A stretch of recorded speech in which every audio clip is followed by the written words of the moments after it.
Entonces, queridas mías, las invito a tener un momento de oración y así vamos a iniciar esta reunión de hoy.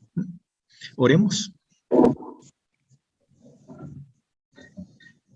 Amado Dios, te pedimos que tú nos inspires con la fuerza poderosa de tu Espíritu Santo y que nos des la sabiduría para comprender tus misterios mientras leemos tu palabra. Que encontremos en ella a Cristo vivo y que en esa vida aprendamos a vivir en este mundo y que en Cristo tengamos vida eterna. Te lo pedimos en nombre del mismo Jesucristo, nuestro Salvador. Amén.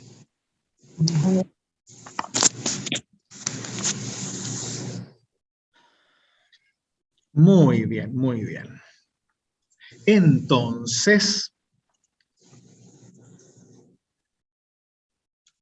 quiero invitarlas a abrir nuestras Biblias en Juan, Evangelio de Juan, en el capítulo 7. Habíamos visto la reunión anterior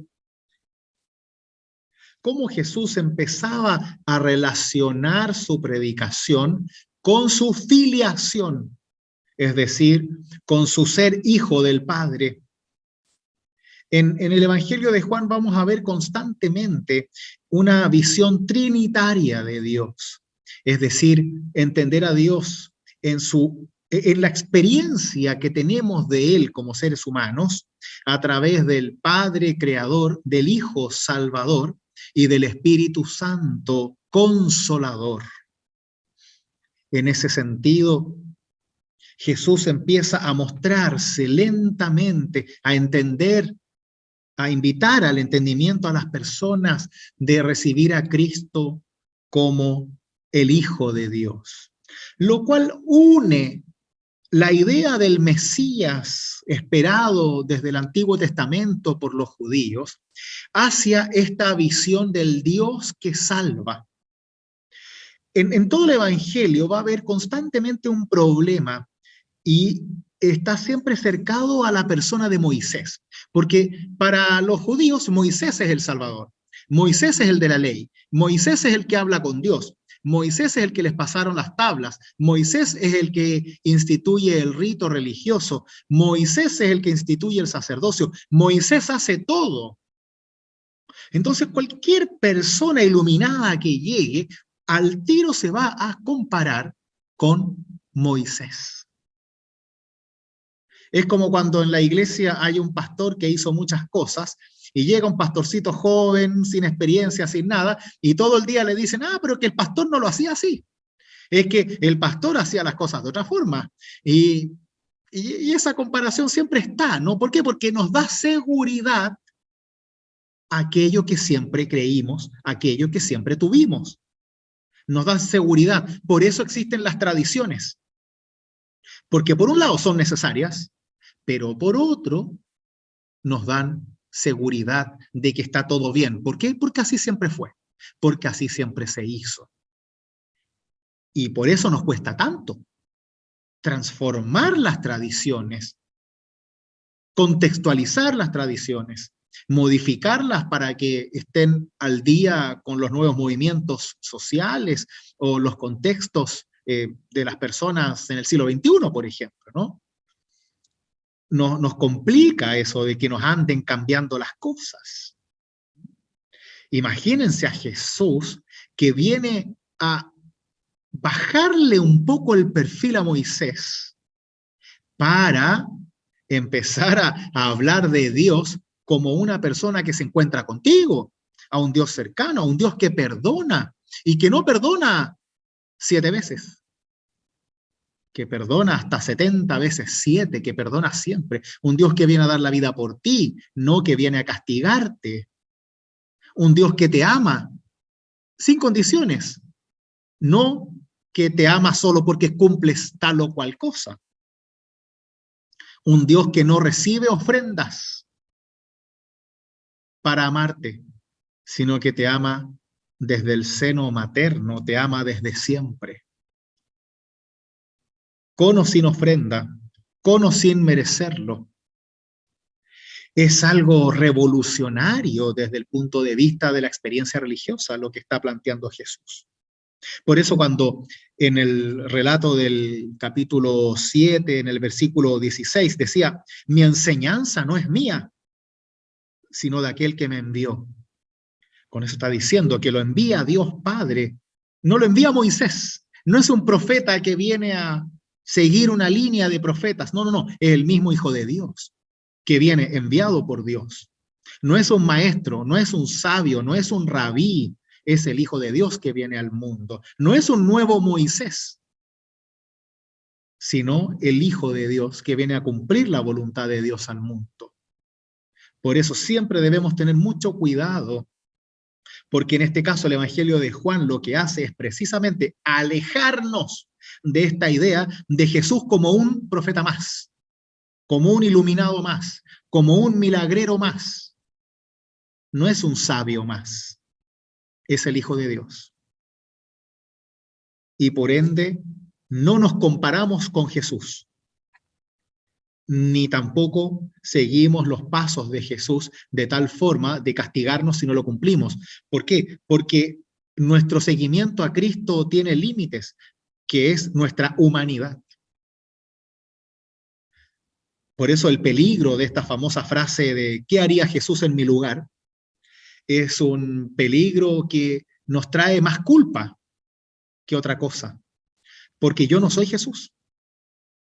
Y si bien debo seguirlo y debo aprender de él, lo más importante es que yo crea en él, más que intente ser igual a él, porque no puedo ser igual a él, yo no puedo alimentar a la gente como él lo hizo, no puedo sanar a las personas como él lo hizo, pero sí puedo amar como él lo hizo. Y hacia allá vamos en nuestro seguimiento a Cristo. Por eso ahora vamos a leer desde el versículo 25 del capítulo 7.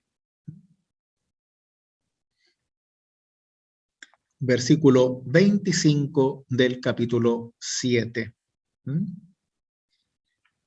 Dice, algunos de Jerusalén decían, ¿no es este aquel a quien querían matar? Miren cómo habla abiertamente y nadie le dice nada. ¿Habrán reconocido las autoridades que es verdaderamente el Mesías? Pero nosotros sabemos de dónde es este. En cambio, cuando venga el Mesías, nadie sabrá de dónde es. Entonces Jesús, que enseñaba en el templo, exclamó, ¿así que ustedes me conocen y saben de dónde soy? Sin embargo, yo no vine por mi cuenta propia, pero el que me envió dice la verdad. Y ustedes no lo conocen. Les está diciendo que no conocen a Dios. ¿Eh? Yo sí lo conozco, porque vengo de Él, vengo del Padre. Y es Él el que me envió. Entonces quisieron detenerlo, pero nadie puso las manos sobre Él, porque todavía no había llegado su hora. Muchos de la multitud creyeron en Él y decían, cuando venga el Mesías, ¿podrá hacer más signos de los que hace este hombre? Llegó a oídos de los fariseos lo que la gente comentaba de él y enviaron guardias para detenerlo. Hasta aquí la lectura. Esta es palabra de Dios. Ya empezamos con todos estos problemas de querer detener a Jesús. ¿Por qué? Porque les está dinamitando sus fundamentos religiosos basados en Moisés. Lo que les da seguridad, como hablábamos antes. Y se pregunta sobre el Mesías, ¿no? Y eso es lo que siempre hacemos los seres humanos. Cuando venga el Mesías, ¿vamos a saber de dónde viene? O sea, ¿vamos a poder decir que el Mesías salió de Galilea? Imaginémonoslo dentro de nuestro propio contexto. O sea, si es que viene algún iluminado que se cree el Mesías, y el Mesías viene de Loncoche. Lo primero que vamos a decir es, bueno, pero de Loncoche, ¿en serio? No debería venir de Nueva York, Jerusalén, no sé, algo un poquito más como para contar, ¿no? ¿Cómo va a venir de Loncoche? Loncoche es un pueblito chiquitito en el sur. Eh, Automáticamente crece en nosotros el prejuicio, obvio. ¿Por qué? Porque no queremos creer en alguien que se ve menor que nosotros, menos importante que nosotros. Es como, ¿a quién le ha ganado este? ¿No? Decimos en Chile siempre. Cuando yo estudiaba en Argentina, en algunas personas en la comunidad que nunca les gusté mucho me decían chilenito. Entonces, chilenito, venite para acá. ¿Ah? Chilenito. Y me decían, chilenito, ordéname esto. ¿Ah? Y me trataban como esclavo, ¿no? ¿Por qué? Porque vengo de Chile, po. ¿Y a quién le ha ganado Chile? En esa época no habíamos ganado Copas América, entonces no éramos nada, ¿no? Y eso que en general en Argentina nos quieren los chilenos, somos nosotros los que tenemos problemas con ellos. Pero siempre está esto de que queremos que la persona importante venga de un lugar importante, tenga un nombre importante, venga de una familia importante, y de esa forma como que le creemos más. ¿Mm? Por eso elegimos a los presidentes que normalmente elegimos. También por mucho prejuicio o autoinvención de que si es Errázuriz es mejor que si es otra cosa, ¿no? Creemos que si tiene plata, entonces va a ser más próspero, si es pobre, no. ¿Ah? Y vemos, por ejemplo, no sé, a un presidente como el de Perú, ¿no es cierto?, o Bolivia, que eran granjeros, etcétera, y nos da automáticamente desconfianza. Porque ¿qué va a poder hacer si no tiene educación, no tiene dinero, no tiene nada? Seguramente va a entrar a robar, etcétera. Como si el rico no hiciera lo mismo. Y así nos vamos haciendo esta idea, ¿no? De por la apariencia, si es blanco, si es negro, si tiene plata, si no, de cuánto vamos a confiar. Y con Jesús pasaba lo mismo, ¿no? En varias partes del Evangelio lo critican por ser de Galilea. Galilea, la zona del norte, una zona en donde tenían la tendencia a dudar de la sana doctrina de Jerusalén, en donde habían tenido problemas con el templo en la época de Siquem, en donde habían tenido distintas dificultades con los samaritanos hacia los judíos tradicionales. Entonces de Galilea nada bueno podía salir, eso era como el dicho. Entonces no me vengan a decir que el Mesías va a venir de Galilea. Tiene que venir de Babilonia, de Roma, de Grecia. Tiene que ser como un emperador, porque si no, no es nada.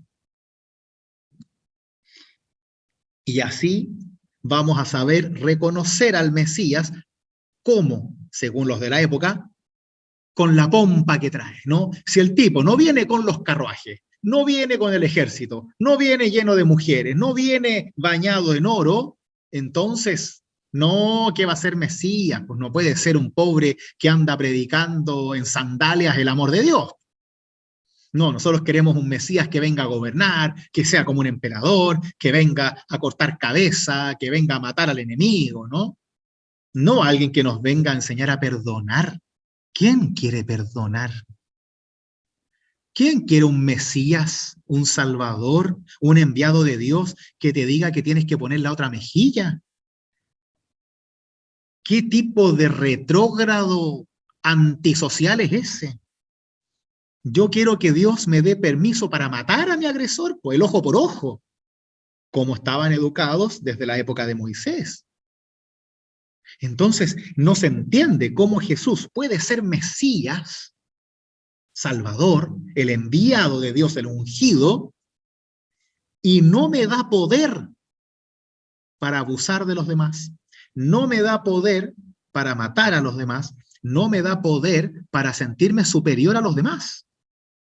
Entonces, ¿de qué me sirve? De nada. ¿Por qué? Porque no es lo que yo quiero. Así de simple. No es lo que me sirve desde mi fe. Por eso Jesús les dice, ustedes me conocen, claro, no conocen ni a Dios, les dice. No tienen idea de lo que están hablando, porque a mí me envió Dios, pero ustedes no lo conocen. Ya lo había dicho antes, desde el capítulo 1, ¿no? Que vino la luz al mundo y ellos no la recibieron y no la reconocieron. Vino la palabra y no la escucharon. Los trata constantemente de tontos, de duros de cabeza, que solo creen lo que quieren creer y tienen a Moisés como una especie de Dios. Pero yo sí conozco a Dios y vengo de él, dice Jesús. Y ahí automáticamente, como derriba un poco las bases de su fe y de los abusos que ejercían con esa fe, ya lo buscan para matar.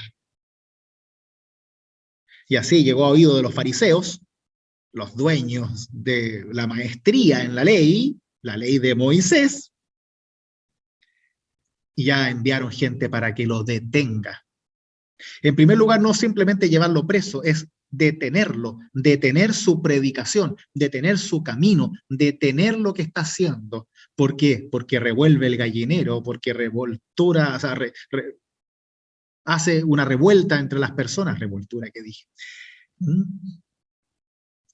Revuelve una sopa que debería estar tranquilita. Y Jesús lo transforma en un hervidero. ¿Por qué? Porque el mismo texto nos dice, ¿no? La gente lo seguía, no los líderes, no los poderosos, no los sacerdotes, la gente. La gente que no tenía contacto con los poderosos, con los sacerdotes, ellos son los que siguen a Jesús y los que están buscando creer en Dios. Y como ya sabemos cómo funciona el ser humano, ¿qué es un imperio sin esclavos? ¿Qué es un reino sin gente a quien mandar a que trabaje por ti? ¿Qué es un rey sin vasallos? Nada, pues. ¿A qué imperio totalitario le sirve que la gente piense? ¿Qué es lo primero que hace cualquier régimen totalitario? Controlar las comunicaciones. ¿Cuántos canales de televisión y radio quedaron en Venezuela después de que apareció Chávez?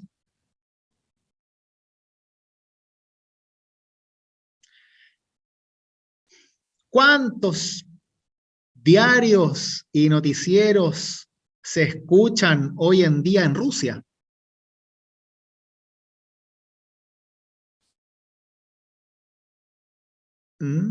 Claro, porque no sirve que la gente piense, no sirve que la gente piense distinto de ti.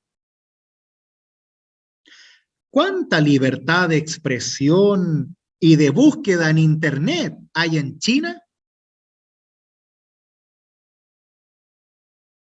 No se pueden meter ni a Google.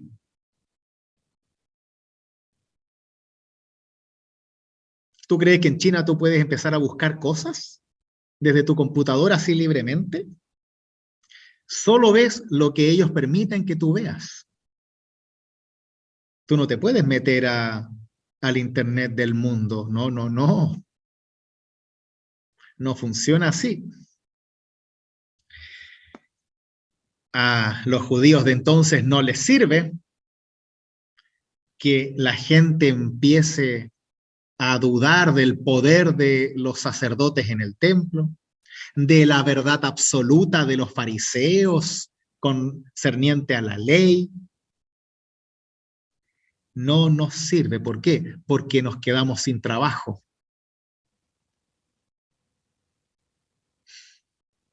Por eso debemos tener siempre en cuenta que el ser luterano como tal es muy difícil. Ser parte de nuestra iglesia es muy difícil. Y por eso mucha gente no lo resiste, porque en nuestra iglesia el criticar el pensar, el reflexionar sobre la fe, es parte de nuestra experiencia religiosa. A nadie se le dice lo que tiene que creer, sino que creemos juntos y vamos viviendo y aprendiendo juntos de esa fe, pero entendiendo que no somos todos iguales y que hay cosas en que no vamos a estar de acuerdo y convivimos con eso. ¿Por qué? Porque no competimos con las verdades personales, sino vivimos desde la experiencia de Dios que cada uno tiene en Cristo Jesús. Por eso es muy difícil ser luterano, porque nadie te va a decir lo que tú tienes que hacer, ni exactamente cómo tienes que creer. Tú tienes que encontrar esa fe desde el compartir el texto bíblico como lo hacemos ahora, desde el compartir la fe en el culto, desde el recibir los sacramentos. Tú tienes que tener una experiencia única con Dios. Y esa es la experiencia que compartimos en comunidad. Pero tu experiencia es única. No es igual a la mía, ni la mía a la tuya. Y nadie puede obligarte a que tengamos la misma experiencia o que todos hagamos lo mismo. Y muchos no pueden soportar eso. Necesitan que alguien desde arriba les diga lo que es bueno y lo que es malo. De que alguien desde arriba los castigue o los premie. Y eso no lo hacemos. Esto se llama libertad responsable. Cada uno debe saber lo que hace y lo que no, desde su propia fe. Y la iglesia no está para perseguir a las personas, sino precisamente para ayudarlas a vivir su libertad desde la fe en Dios. Y créanme, queridos míos, que es mucho más fácil ser evangélico, conservador o católico, en donde si el Papa dice verde, es verde y se acabó. En donde el pastor dice azul y es azul y se acabó. Y en donde el jefe dice bueno o malo y se acabó la conversación. Acá no, pues yo digo azul y me van a decir todos los colores después. Y está bien que sea así, y nos ponemos de acuerdo, quizás es turquesa, quizás es más tirado verde, no lo sabemos, descubrámoslo, vivamos la aventura de descubrirnos en la fe, y no que llegue un iluminado cualquiera y que te obligue a creer lo que él cree. No podemos hacer, uno comparte, por supuesto, su fe porque la estudió y todo eso, pero yo no tengo la verdad. O sea, yo sí creo que la tengo, pero no lo puedo decir. O no los puedo obligar. Pero ven lo hermoso que es, pero requiere esfuerzo, porque como dice el apóstol Pablo, debemos soportarnos en el amor, en nuestras diferencias. Y cuando lo logramos, es realmente un milagro. Yo creo que ese es el mayor milagro que podemos vivir como iglesia, es el ser comunidad, una comunidad de verdad, en donde reconocemos que somos diferentes, pero que podemos amarnos igual, sin sacarnos los ojos, ni andarnos pelando, sino que aceptar nuestras diferencias y acomodarnos para vivir todos juntos, ¿no? Obviamente que habrán días mejores que otros, por supuesto, pero siempre lo vemos como un desafío hermoso y no como algo pesado, porque nace de la búsqueda de amarnos y no de la búsqueda de que alguien tenga siempre la razón o no. Y eso es realmente algo que debemos aprovechar mucho y aprender a vivirlo, sin sentirnos culpables, sin sentirnos perseguidos, sino siempre dialogando desde la fe. Porque de otra forma vamos a hacer lo que hacen los fariseos. Tratar de detener al que busca, tratar de detener al que pregunta, tratar de detener al que nos hace pensar más, porque no queremos cambiar. Y eso es peligroso, porque no estamos aquí para andar echando gente, pues. Estamos aquí para ponernos de acuerdo y que disfrutemos ese proceso. Y por eso la gente seguía a Jesús, porque se sentían escuchados. Y por eso Jesús les hablaba en parábolas, para obligarlos a pensar. Es mucho más fácil que Jesús hubiera dicho, mira, la palabra de Dios dice, haz esto, haz esto, haz esto, haz esto. Y se acabó la cuestión, al estilo musulmán. Y no lo hacen. De hecho, tiene la osadía, la rebeldía de resumir los 10 mandamientos de Moisés en el mandamiento del amor. O sea, está completamente loco. Porque los mandamientos ya no son para agradar a Dios y ganarse a Dios y que te dé seguridad para siempre y sentirte superior a los demás, superior moralmente, sino que ahora todos los mandamientos se resumen en tu capacidad de amar a Dios, de amar al prójimo y de amarte a ti mismo y de convencerte de que si tienes ese amor, entonces los mandamientos los vas a cumplir solos. Y ese es nuestro desafío más bello, más hermoso. Porque ya no es un checklist de hice mi buena acción del día, hoy día cumplí. No, es una forma de vivir cada respiro de tu vida buscando amar a Dios, buscando amar su creación, buscando amar al prójimo, buscando amarte a ti mismo. Y eso, queridas mías, es revolucionario. Tanto que por eso lo mataron. ¿Ven la incongruencia? Porque Jesús nunca mandó hacer violencia, nunca mandó a responder con violencia, nunca insultó a nadie, al menos de frente, y lo matan igual, ¿no? Nunca inició una revolución armada, nunca dijo vamos a quemar el templo, y lo matan por predicar el amor de Dios y por ponerte enfrente a ese amor y responder con amor, como un desafío para tu vida, por quitarle la obligación y la culpa y el castigo a la ley y predicar a un Dios que perdona. Por eso lo matan. Y eso nos habla de lo certero que era su mensaje, de lo verdadero que es el mensaje.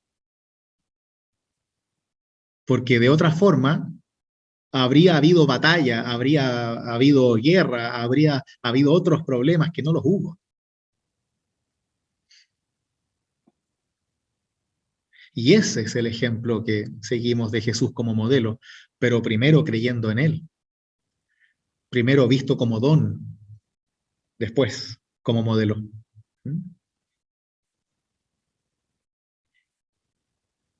Es un desafío hermoso.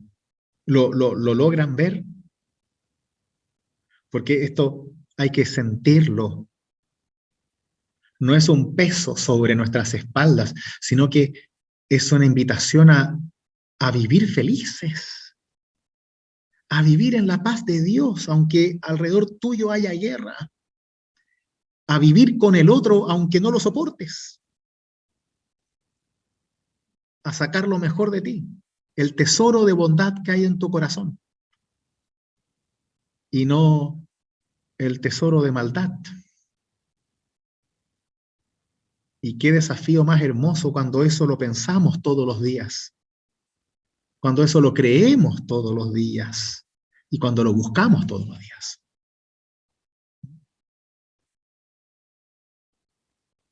Y hay que pensarlo, buscarlo.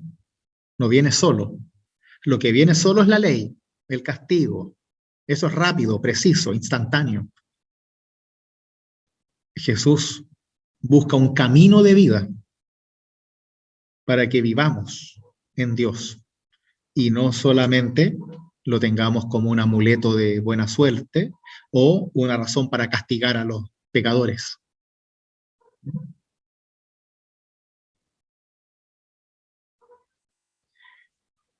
Ahora la pregunta de aquellos que siguen a Jesús es, cuando venga el Mesías, ¿podrá hacer más signos de los que ya hace este hombre?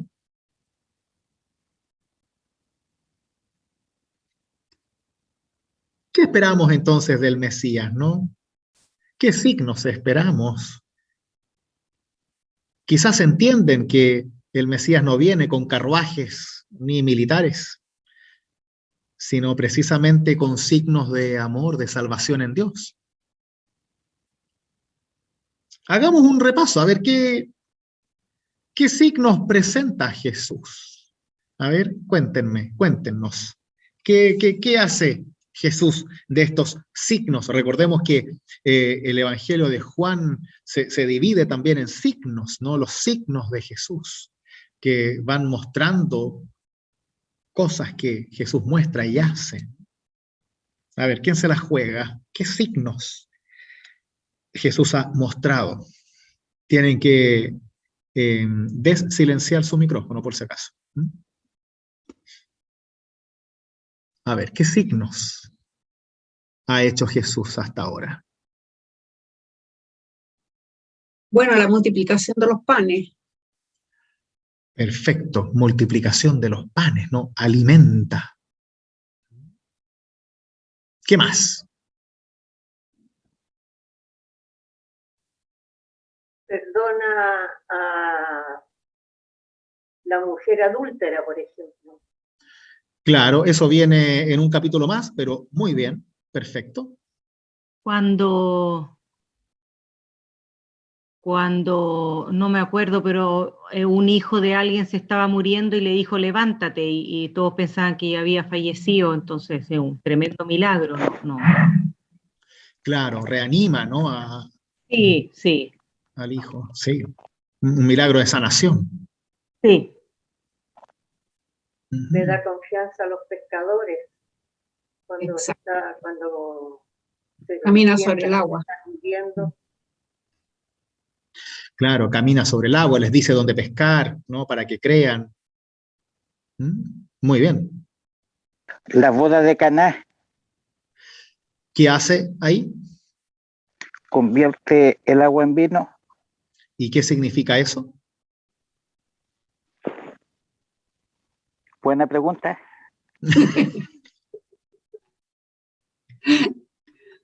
Sí, no significa que era alcohólico, ¿no?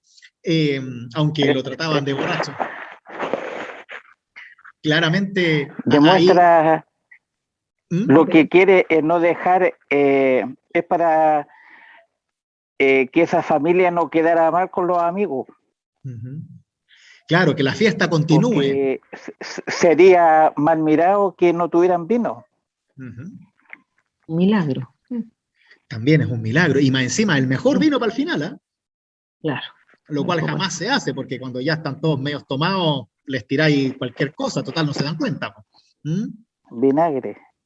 Sí, da lo mismo, ahí sacan los encajes. Claro, entonces ahí es para que la fiesta siga, para que la alegría siga, que también es un milagro. Qué mejor que la celebración del amor perdure. Claro. Bien, ahí vemos muchos signos. Esa tremenda humildad que él demostraba, que la gente le gustaba mucho y no siempre todas esas que estaban acostumbrados a todo lo pomposo, todo lo rico, todos los que llegaban en caballo, o sea, como que siempre había que respetar eso y no un hombre humilde, sencillo, que juntaba a la gente, que las escuchaba, como que no habían visto nunca una persona así como dentro de la humildad, pero era sabio, pero era humilde, entonces era muy raro. Claro. ¿Cómo exactamente dirías tú, Marina, que Jesús demostraba esa humildad?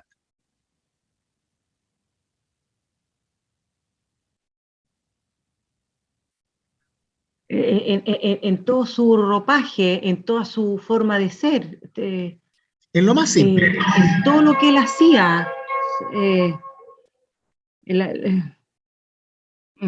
Lo más no simple. sé, Lo más simple. la ropa, o sea, la ropa súper Tampoco había simple. mucho para vestirse, ¿ah? No. Sí, pero comparado con los que tenían plata, él se ponía un saco, o sea, Claro. era... Pero, por ejemplo, a diferencia de los sacerdotes, ¿qué tiene Jesús, qué hace Jesús que el sacerdote en general en esa época no hacía? Estar con la gente. Claro, Compartir con la gente así encima de él, digamos, no toda esa lejanía, esa distancia que mantenían estar los con la sacerdotes. gente, así es. Claro, estar con la gente, escucharlo. Sí. Tocarlos. Mm, Jesús tocaba a los leprosos, tocaba a los de la calle, tocaba a los pobres, a los enfermos, algo que ellos no hacían, porque todo era Iba a su contagioso. casa. claro, Se metía a sus casas de pecadores más encima. claro. Jesús estaba con la gente. Sí. Y eso es lo que nos muestra que Jesús es diferente, porque se ensuciaba las manos, conversaba con las personas, les devolvía su dignidad. A los sacerdotes no les importaba mucho la dignidad de las personas. También nos pasa hoy en día. La sanación en día sábado, de que no se regía por la ley. Claro, ¿por qué? Porque Sino que es más importante la vida humana que un mandamiento, ¿no? El espíritu de la ley, ahí empieza a obrar el verdadero espíritu, lo que busca la ley, que es cuidar la vida y no quitar vida o castigar la vida. ¿Qué les parece si leemos lo que viene? Desde el versículo 33 en adelante.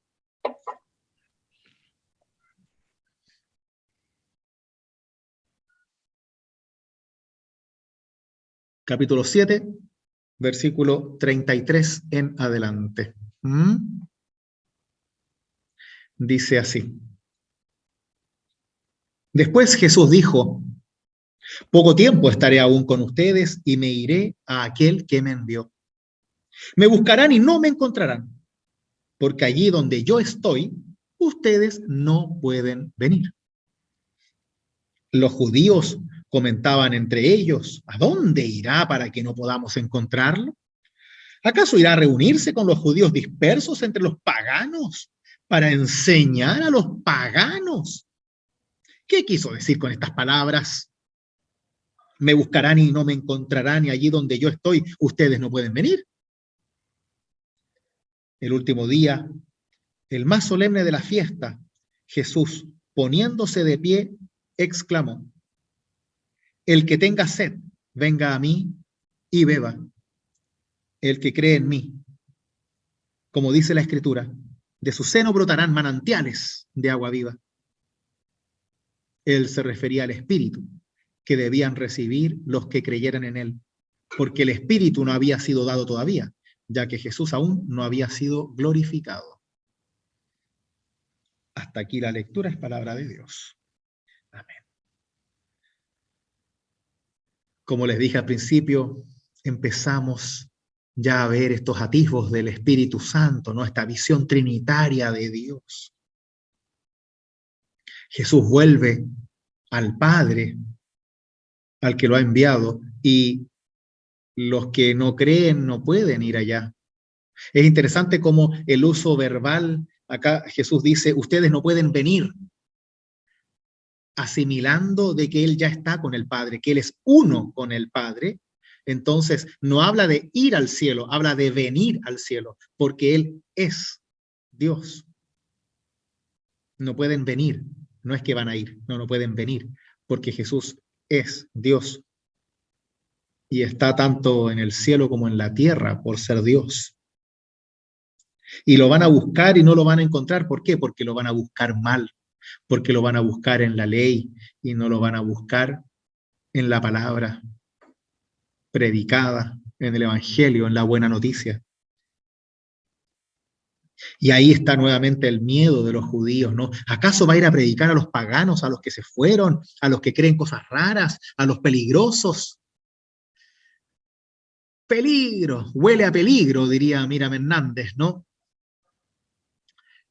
Todo complicado, ¿por qué? Porque nos va a revolver el gallinero de vuelta, va a traer gente que piensa otras cosas, que nos va a hacer dudar.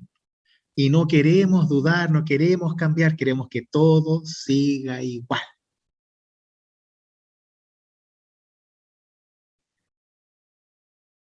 Va a enseñar a los paganos, miren la preocupación, ¿eh? En vez de uno sentirse alegre de que va a ir a enseñar a la gente, no, ¿por qué? Porque va a enseñar mal, va a enseñar la libertad, y ya sabemos que la libertad no es lo que quieren ni las religiones totalitarias, ni los gobiernos totalitarios, ¿no? ¿Qué quiso decir? Pues que no lo van a tener si no se abren, si no logran creer, que lo van a perder si no dejan de tener tanto miedo al cambio, que se van a quedar sin Dios, porque tienen preso a Dios en un libro, tienen preso a Dios en una ley, tienen esclavo, cautivo a Dios, escondido dentro del lugar santísimo del templo de Jerusalén, porque tienen a Dios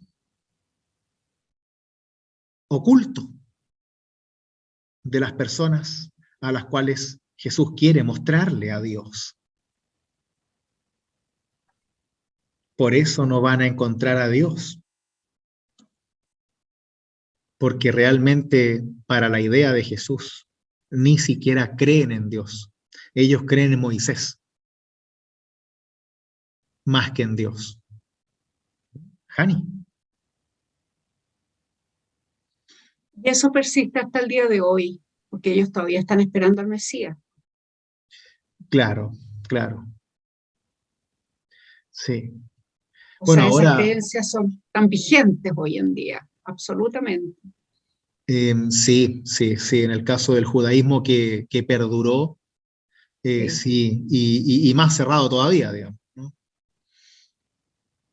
Y Sí. se podría comparar también con la época en que Lutero tradujo la Biblia, porque los sacerdotes no querían que entendieran la Biblia. Sin embargo, traduciéndola, la gente podía entenderla y conocer a Dios realmente. Porque si hablaban en latín en las misas y la gente no hablaba latín, Así es. entenderlo. De hecho, la búsqueda de Lutero es que la gente pueda vivir su propia fe desde la palabra de Dios y que en el culto, en la misa, podamos dar gracias a Dios por eso, escuchando la palabra y no solamente repitiendo frases en latín, ¿no? Y a Lutero trataron de quemarlo por eso, ¿no? Y a muchos antes lo hicieron, por querer que las personas lean la Biblia. ¿Y qué decía la Iglesia Católica en ese sentido como razón para que las personas no lean la Biblia? Pues que probablemente no la iban a entender o que la iban a entender mal.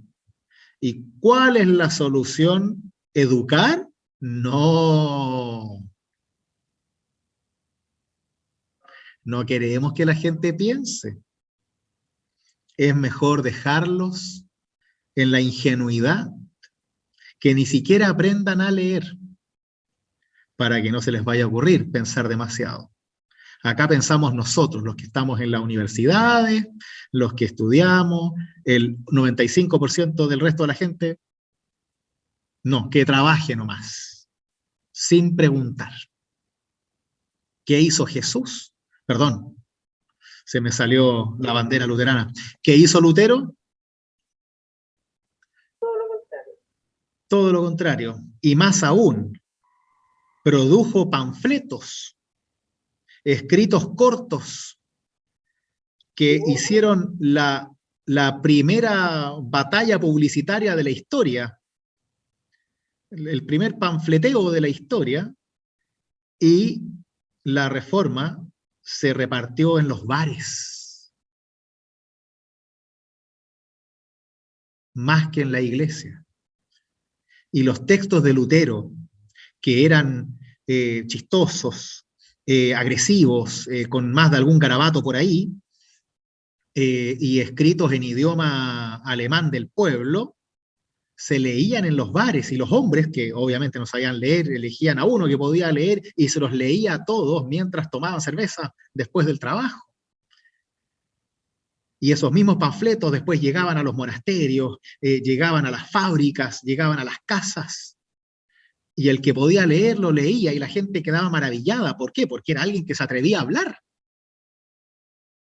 y que hablaba con tal pasión por la palabra de Dios, que no les quedaba otra cosa que creerle.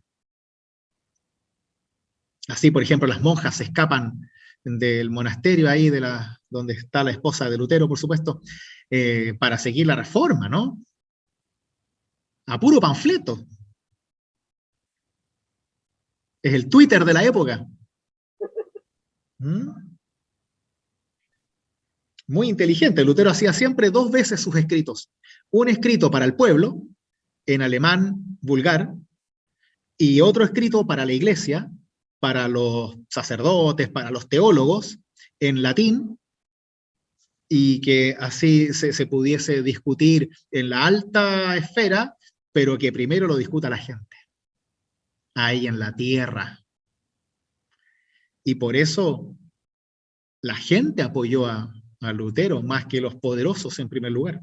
Después los príncipes aprovecharon y lo usaron para separarse de Roma, pero bueno, él también se dejó usar, creo, ¿no? Eso ya es política de la Reforma. Pero claro, ahí está. Ahí está. ¿Y cuál es la intención? Volver al Evangelio. Nada más que eso, sí. Lutero no hizo nada tan nuevo ni tan revolucionario que no haya pensado alguien antes. Las cosas que decía Lutero ya las habían dicho antes, digamos, solo que a todos los mataron. Lutero sobrevivió porque fue protegido por su príncipe. Y por eso la cosa prosperó, pero que si el príncipe no lo hubiera protegido, estaría cortado en pedazos. Pero Lutero no reescribió la Biblia ni inventó la rueda. Ya otros pre-reformadores habían dicho lo mismo que él. Ahora, obviamente que él propone una teología que es realmente maravillosa con respecto a la libertad, que es lo que tenemos como base nosotros, pero el resto, la idea de traducir la Biblia, todo eso no lo inventó él, digamos. Eso ya lo habían hecho antes. Marina. ¿Cómo se sabe eso? Que habían muchos antes que ya... que lo que estaba haciendo Lutero no era nada nuevo. Si los mataron, ¿cómo se sabía que ya de... Se guardan las historias y algunos textos que no lograron quemar de aquellos pre-reformadores. Y así está, por ejemplo, en Gran Bretaña, en el siglo XIV, John Wycliffe, que él decía que quería que la Biblia debería leerse en inglés, por ejemplo, y lo mataron. Después, como empezaron a correr historias de que todavía estaban vivas sus ideas, lo sacaron, lo quemaron y repartieron sus cenizas en distintos lugares, por si acaso. A ese nivel. Qué ignorante. En la plaza central de Praga está un monumento a Jan Hus, que también es un reformador del siglo XV, Ya. que él decía que la iglesia debía ser pobre y que no podía ser ostentosa, que los sacerdotes no podían ser ricos, porque los sacerdotes muchos eran millonarios. Y de hecho los cargos sacerdotales se compraban, ¿no? El obispado se compraba y tú eras obispo. Que la iglesia debería ser pobre y que la gente debía leer la Biblia, y lo quemaron vivo. Qué ¿Mm? wow. Y así muchos Oh, más y por mucho menos. ya. De hecho, Oh, Lutero en el 521, cuando tiene esta reunión con el emperador en Worms, él pensaba que ya estaba muerto ya. Lo declararon hereje, excomulgado, y él ya estaba entregado, ya no pensaba volver a Wittenberg, no pensaba volver a ver a nadie más. Él ya estaba casi seguro que no iba a volver nunca más a casa. Y por eso el príncipe lo secuestra y lo sí, lleva ya. al castillo de Wartburg, secuestrado. Y Lutero ni siquiera sabía. Y él mismo pensaba que ahí ya estaba el fin, que lo iban a dejar tirado en alguna parte, hecho pedazo, y que nunca más nadie lo iba a ver. Y en realidad después cuando llegan al castillo, ahí él sabe que lo secuestran, y ahí traduce la Biblia, se cambia el nombre, se deja crecer la barba, se deja crecer el pelo porque era monje, y ahí empieza el movimiento reformador. Y como la gente en Wittenberg empezó a tomar la reforma en sus manos y en mandarse puras embarradas, Lutero, después de un año en el castillo, tiene que volver a poner orden, porque muchos usaban sus palabras para quemar iglesias, matar sacerdotes y cosas así, y no era nada la idea. Se fueron como el péndulo al otro lado. Claro, Ya. siempre radicales, po. Ya, ya, ya. Y por eso Lutero vuelve.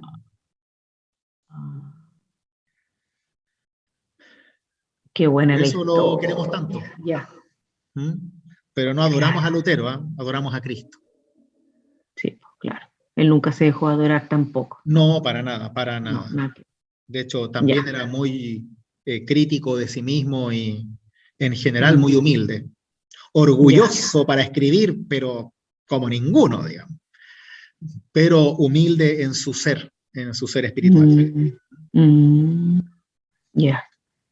Y él fue el que después dio el ejemplo de que se casó con una monja y que se podían casar y que, ¿no es Claro. cierto? Él partió con todo ese ejemplo. O sea, él fue el último que se casó porque lo obligaron a casarse. Él no quería casarse.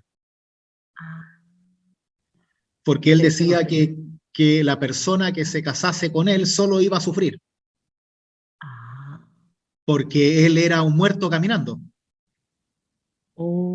De hecho, la oh, iglesia lo declaró muerto en vida, al ser excomulgado, y por ende, todo católico verdaderamente creyente tenía la obligación de matarlo como un ¿qué? acto de misericordia para que muera en paz, para que ya deje de ser un zombie o algo así, porque en realidad estaba muerto, declarado muerto por la iglesia. Pero por iglesia Entonces, romana, de claro, claro, Roma. claro. Entonces, él vivía con la soga al cuello todos los días. De hecho, salía a la calle con gente que lo protegía y todo eso, porque en cualquier momento alguien lo iba a matar, Claro. Y en eso le cualquier convenía a parte. Roma. Y claro, si lo único que querían era matarlo, pues, sí, era igual que Ya, matar a Jesús, ¿no? Siempre hay que matar al revolucionario, el reducción, claro. Ya. el que hace Mira, pensar. el que hace pensar. Sí, Así que, interesante. y por Qué eso, como buena no idea. pudieron matarlo nunca, la cosa prosperó. Mira, qué impresionante. Sí, ¿Y tuvo hijos? Porque yo no me acuerdo de la historia. Lutero sí, tuvo como hijos 6, si no me equivoco. Ah, Creo que 6, y 2 fallecieron ah, cuando guagua. Y creo que mira. los otros 4 sobrevivieron, si no me equivoco. ¿Y alguno siguió su ejemplo o ninguno siguió así de No, sacerdote o de... No, no, creo que no. ya. No, está bien así, sí. Si no, Sí, está después bien, estarían adorando al hijo de Lutero, alguna tontera sí, así que sí, no es verdad, necesitamos. es verdad, curiosidad nomás. Ya. Ahora ustedes preocúpense cuando el linaje Olivera empiece a funcionar, ¿ah? Cuando mi hijo sea obispo y todo eso, ahí preocúpense, ¿ah? Que ya va a empezar el imperio. Está bien, qué bueno. A Bueno, propósito, volviendo, tenemos, ¿sí? perdón, tenemos a nuestra obispa que está en la presidencia ahora, en la, como, En la moneda, la Isani, la claro. moneda, la Sí, Isani. una obispa de la iglesia está ahí de capellana en la moneda, De sí. capellana, justamente. Sí, me Ah, acabo de mira, enterar también. ¿Mm? Sí, mira, Jani, Un orgullo. qué bueno, sí. Sí. Gracias por recordarlo. qué bonito. Bien, volviendo a Cristo antes de terminar. Jesús, en el último día de la fiesta, recordemos que están en la Pascua, ¿no? Eh, hace una invitación, que la vamos a reforzar la próxima semana, pero para no dejarlo así, dice, el que tenga sed, venga a mí y beba el que cree en mí, porque van a brotar manantiales de agua viva, y se refiere al Espíritu que tienen que recibir. Ahí el editor, ¿no? El redactor del Evangelio nos va dando indicios sobre lo que viene. Pero es muy importante que lo hace desde una necesidad, ¿no? El que tiene sed, que venga y que beba el que cree. El que puede reconocer su necesidad de Dios, pues entonces que me reconozca como Dios y que luego beba, que tome, que se alimente, que se nutra, que viva de verdad por mí. Jesús está haciendo una invitación hacia una fe personal, presencial y latente.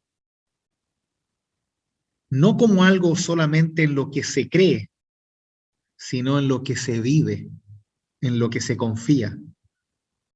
Porque uno puede creer cualquier cosa, pero la confianza no la ponemos en cualquier cosa. Y la vida no la recibimos de cualquier cosa. No todo nos hace vivir. Hay muchas cosas que nos hacen morir. Y aquí Cristo pone de aviso que lo que Él trae son manantiales de agua viva que van a quitar la sed, lo seco de todos nosotros. Y eso lo vamos a seguir viendo la próxima semana. ¿Mm? Pero ya nos quedamos con la invitación. Y profundizar un poco lo del espíritu para entenderlo bien, porque es bien profundo eso y sé que tiene un significado especial para verlo la otra semana. Claro, claro. Igual lo del Espíritu se va a desarrollar más adelante en el Evangelio. Acá solo tira como una preparación para lo que viene. Porque después el Evangelio de Juan va a trabajar arduamente lo que es el Espíritu y cómo el Espíritu viene a hacer aquello que Jesús nos deja para sentir la presencia de Dios. Así que sí, no, ahí tenemos para harto. Muy bien, queridas mías, queridos. Ha sido nuevamente un placer. Muchas gracias de antemano. A ustedes. Vamos a tener un momento de oración y así nos ponemos en las manos de Dios. Oremos.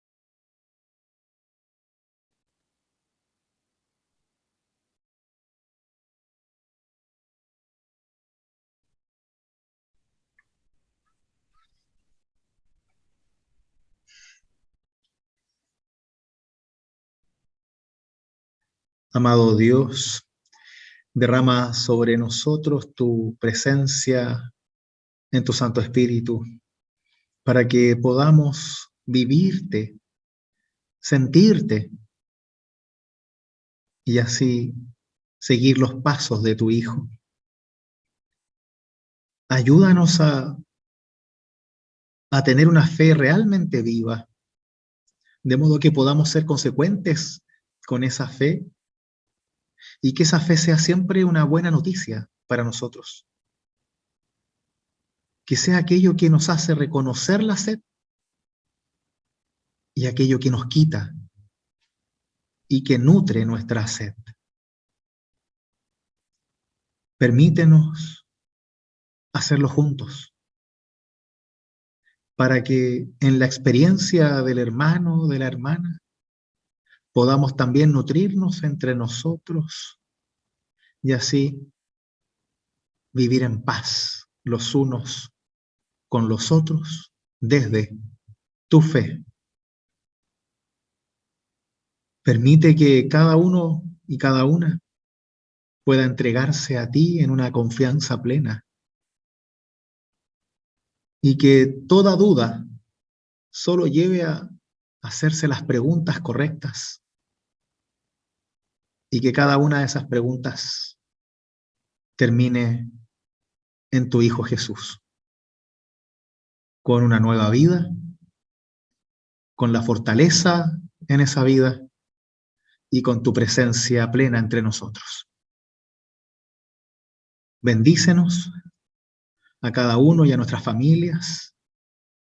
Te pedimos una bendición especial por Karen, que está viajando a encontrarse con su hija y su nieto, para que tú la bendigas y le des una hermosa experiencia allá en el norte.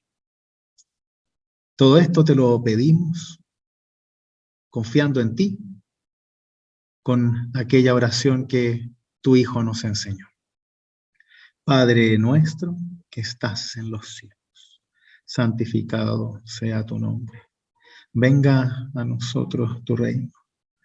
Hágase tu voluntad, así en la tierra como en el cielo. El pan nuestro de cada día, dánoslo hoy. Y perdona nuestras deudas, así como nosotros perdonamos a nuestros deudores.